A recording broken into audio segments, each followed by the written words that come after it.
Santa Cruz voters are saying no to a resolution asking whether UC Santa Cruz should expand and bring in more students. KPIX5's Kiet Do on the tensions between the town and the school.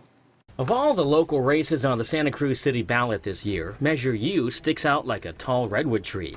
When asked, shall an ordinance be adopted expressing the Santa Cruz community's opposition to the proposed enrollment growth at the University of California, Santa Cruz, 76% of the voters said yes. Well, we're disappointed that it passed, but what it reminds us is that we're going to continue to engage with the public as we continue with our long-range planning. In just 2 years, a growth cap at UC Santa Cruz is set to lift, allowing the university to admit more students.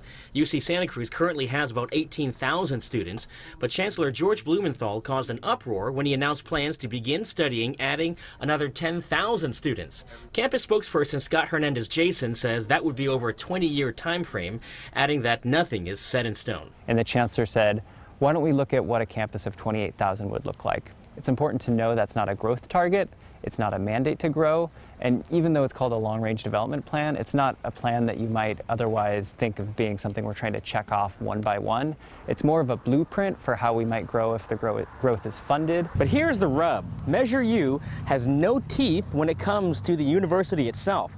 UC Santa Cruz is basically exempt from local zoning ordinances. And so when it comes to building, UC Santa Cruz can basically do whatever it wants. We're already in a crisis from a housing point of view, and so adding 10,000 more students would just be unimaginable. County Supervisor Ryan Coonerty is the former mayor of Santa Cruz and says as the university expands, so does the housing crisis, traffic, and demand for water.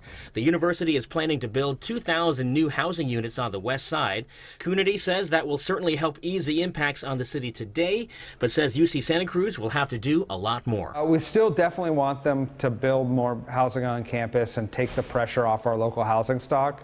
But when you start to look at the numbers they're talking about, it's hard to imagine how they could get that many units on campus, plus faculty and staff. In Santa Cruz, Kiet Do, KPIX5. UCSC says they plan to hold more public forums on its long-range development plan later on this year.